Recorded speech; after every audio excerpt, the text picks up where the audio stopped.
So what we're now going to try to do is mission impossible. I'm going to try to run through with you normal cardiac anatomy in 18 minutes. We're going to then review bits of that, because in the session after coffee, we'll then go into a little more detail with the septal structures, the valvar structures, the coronary arteries, and the conduction tissue. So this is the introduction to normal cardiac anatomy. And it's encouraging for me. I've been at this game now since 1974, so that's 31 years, longer than I care to remember. But it's encouraging to see that the descriptive way of accounting for the heart is gaining sway. And increasingly, many of the things that were controversial have ceased to be controversial. So if I present things to you as though they were controversial, and they're obvious to you like night and day, that's because I'm still rooted in the past. So we're going to talk to you about the atriums, the ventricles, and the arterial trunks, because you are all aware that those are the segments that we use. We call them segments, the building blocks, by which we take the heart apart and then we put it back together so as to give us an appreciation of the heart when it's congenitally malformed. And the most important principle that I have learned over the 30 years that I've been in this game is the need to recognize the parts of the heart on the basis of their most constant components. And that's called the morphological method. And we'll come back to the morphological method this afternoon, and we'll emphasize the importance of that. But if we're going to do that, we obviously need to go into the components themselves, go into the building blocks themselves, and ask how many parts they have. And here is something which to us has become absolutely clear-cut, and yet to people who don't take the heart apart as we do in the autopsy room, it's not quite so straightforward. So what are the components of the atriums? Well, first of all, they have a central part into which the other bits are assembled, and we call this the body of the atrium. And this may be a new term to many of you. It's a part of the atrium that is more obvious in the left atrium, and we'll explain to you why that is the case. There is also a smaller part within the right atrium, but that is not nearly so obvious because the right atrium is dominated by the venous component.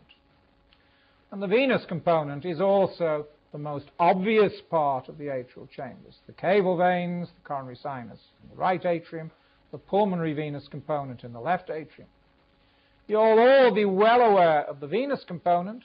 You will all more or less know what the vestibule is, but you may not have thought of the vestibule as being a part of the atrium. So the vestibule is the part of the muscle that inserts into the leaflets of the atrioventricular valves and produces the ring of musculature that interposes between the body of the two atriums and the atrioventricular junction. And then there is an appendage. An appendage is a spare part, and the spare part, as we will see, is much more obvious on the left side than the right side, but paradoxically, the appendage is much more prominent on the right side, although oftentimes its extent is not fully appreciated. And then finally, there is the septum. So these are the various parts that we'll use to describe the atrial chamber. And if we show you the right atrium, can you all immediately recognize that that is a picture of the right atrium? In the past, I have confused people by going this close into the heart. So to orientate you, there is the aorta, here is the pulmonary trunk. We've cut away the apex of the right ventricle, superior caval vein, inferior caval vein. So here is the external view of the right atrium. And now on this external view, where you can see to your left hand, to the right within the patient, is the venous component. And here is the extensive right atrial appendage. Now, many people think that it's only this little bit that is the appendage. In reality, as you see, and as Andrew will show you, the entire anterior wall of the right atrium is made up by the appendage. And we can see that beautifully when we look inside the right atrium, and we can do that by using the cast. Again, Andrew will show you, you've seen this cast before. We're going to emphasize it to you again, and you can see that these structures, the pectinate muscles, form the entirety of the anterior wall of the right atrium. The venous component is smooth, and coming into the venous component we have the superior cable vein, the inferior cable vein, and the third venous component, the coronary sinus. The appendage is pectinated, and now you can beautifully see that the pectinate muscles come all the way down to the inferior aspect of the right atrium, but you can also see that they stop short here relative to the atrioventricular junction.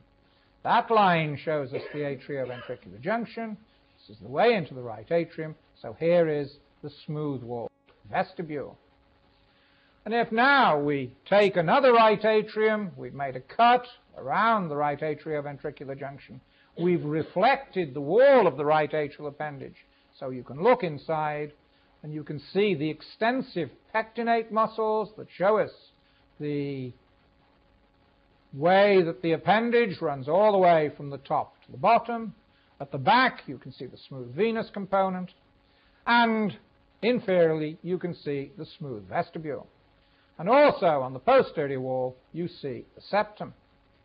Here is the opening of the coronary sinus inferior within the right atrium, and here you see two venous structures, valvar structures. This one is the eustachian valve, this one the Fabesian valve.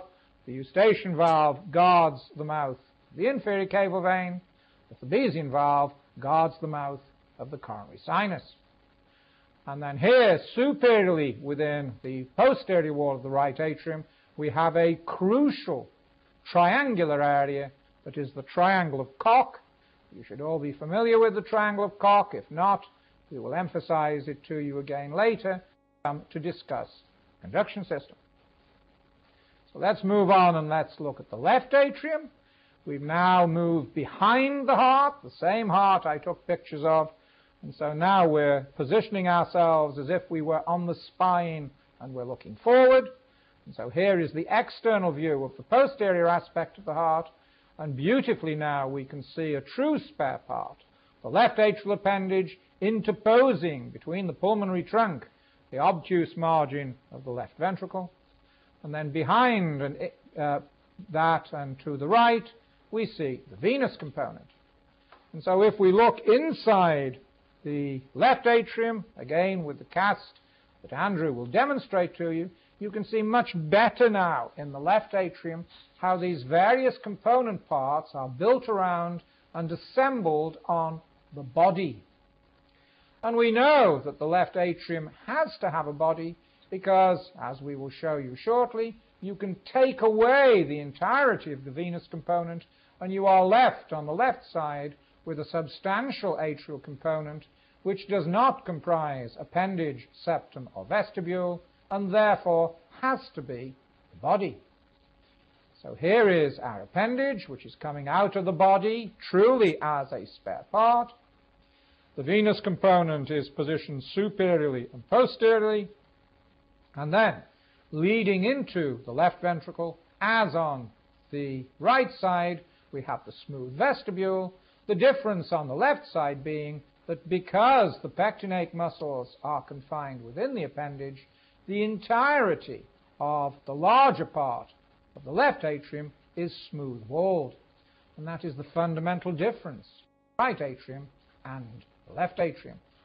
So showing you the same thing in a specimen looked at from behind, we can see these various parts, the body, which is the building block, if you like, on which the others are assembled, and then the pulmonary venous component, the appendage, the vestibule, and now on the front wall of the left atrium, we see the septal component. And we're going to emphasize all these as we move through our course. So moving on to the ventricles. The ventricles are somewhat easier to understand than the atrial chambers because they have fewer parts that constitutes them. They are the pumps to the circulations, and for pumps to work properly we need pistons and valves. So we can draw an analogy between a mechanical pump with its pistons and with its valves, as we see in the automobile engine, and the ventricles. So the piston, the driving force, comes from the apical component, and then to make the chamber work properly, just as in an automobile engine, we have an inlet valve and we have an outlet valve. So that tells us that it makes most sense to analyze the ventricles in tripartite fashion. Now this was one of the old controversies, because in the past people tended to analyze the left ventricle as having a sinus and a conus. There are still some who analyze the ventricles in this bipartite fashion, but as we will show you, when we begin to look at the malformed heart, the bipartite approach falls apart, because malformed ventricles are best analyzed on whether or not they have an inlet valve or an outlet valve. Takes us back to the tripartite approach. And in fact, if you then look at a morphologically right ventricle, and we have to set now the ground rules, because the morphologically right ventricle extends from the atrioventricular junction to the ventriculo-arterial junction. We'll talk about the detailed morphology of these junctions very shortly. But you can then see that this right ventricle has an inlet part between the atrioventricular junction, the attachment of the tension apparatus of the atrioventricular valve, an apical component which is coarsely trabeculated, and then, in the right ventricle, a complete muscular tube that runs up to the ventriculo-arterial junction, where is housed the arterial valve. So the tripartite approach to the right ventricle, easily perceived. And then, guarding the inlet, we have the tricuspid valve. On the septal surface, we see an important landmark, the septomarginal trabeculation. Coming off that, we have the moderator band. Between the tricuspid valve and the pulmonary valve, we have the supraventricular crest. And then, the major anatomic feature of the morphologically right ventricle, a complete muscular tube, the infundibulum, to support the pulmonary valve.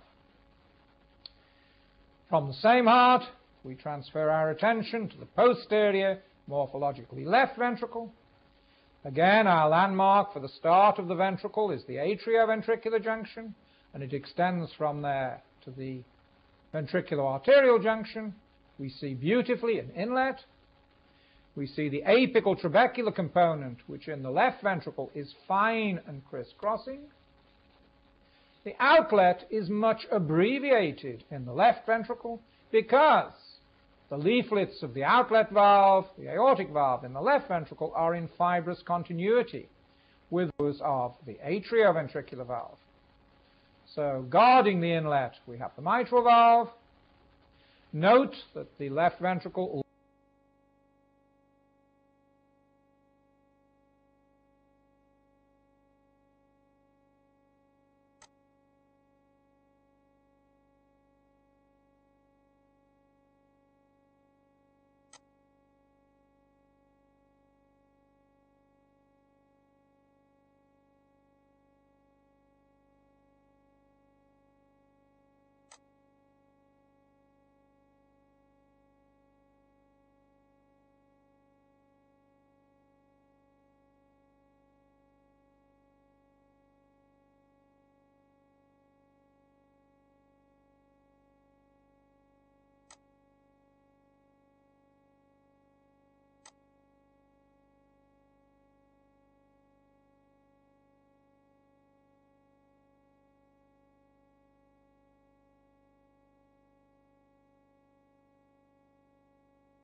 Guarding the inlet, we have the mitral valve. Note that the left ventricle lacks any muscle bundle reinforcing the septal surface such as we saw in the right ventricle. So the left ventricle has a smooth septal surface. And then, guarding the outlet in comparable fashion to the right ventricle, we have the aortic valve. But unlike the situation in the right ventricle, when we look at the roof of the morphologically left ventricle, we can see there is this fibrous continuity between the leaflets of the aortic valve, the leaflets of the mitral valve.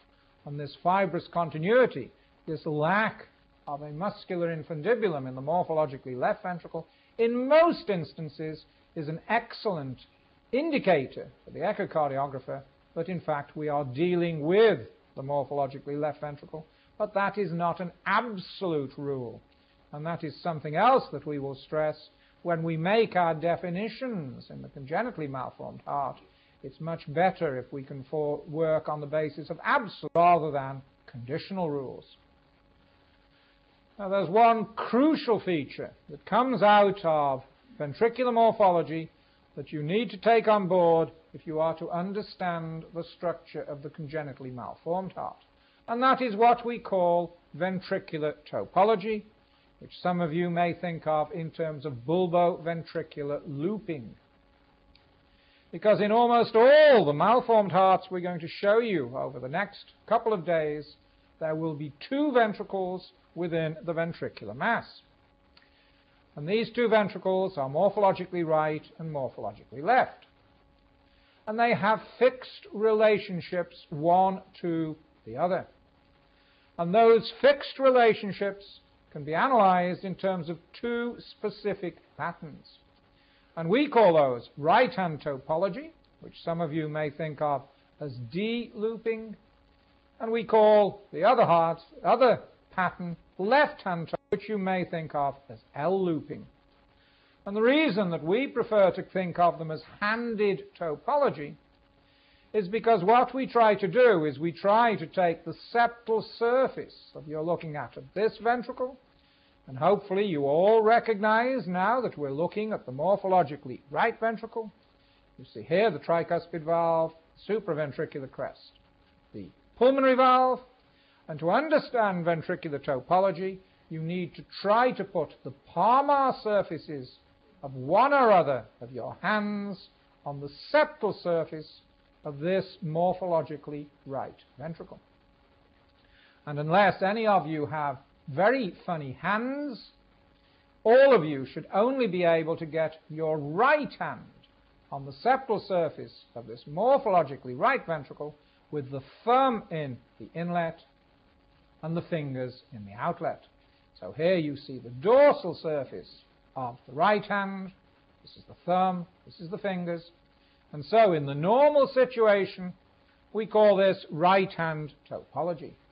And the key to this is that however you rotate this ventricular mass, if you take it out and you turn it back to front, it is still the right hand that goes on the septal surface. So topology is independent of the relationship of this ventricular mass to the body. The other pattern is seen in a heart which some of you may recognize, congenitally corrected transposition, which we will talk about, in which the ventricles themselves are mirror imaged. So because the ventricles are mirror imaged, so is the ventricular topology. And now in congenitally corrected transposition, in which in most instances the morphologically right ventricle is left-sided, it is now the left hand that goes on the septal surface of the morphologically right ventricle, so that the thumb is in the tricuspid valve, the fingers in the arterial valve, which here is the aortic valve, giving us left-hand ventricular topology. We will come back to this, but this is another of the crucially important philosophic principles you need to take on board to understand the congenitally malformed heart. Arterial trunks are the final pattern, and they are very easy. There are no intrinsic features, unfortunately, but in most instances we can recognize arterial trunks according to their branching pattern. So we know that the picture you're looking at the moment is the aorta, because it gives rise to coronary arteries and to brachiocephalic arteries. And note that this artery is the right brachiocephalic artery. Some of you may call that the innominate artery. But what does innominate mean? Innominate means unnamed. And is there any sense at all of calling an artery the unnamed artery?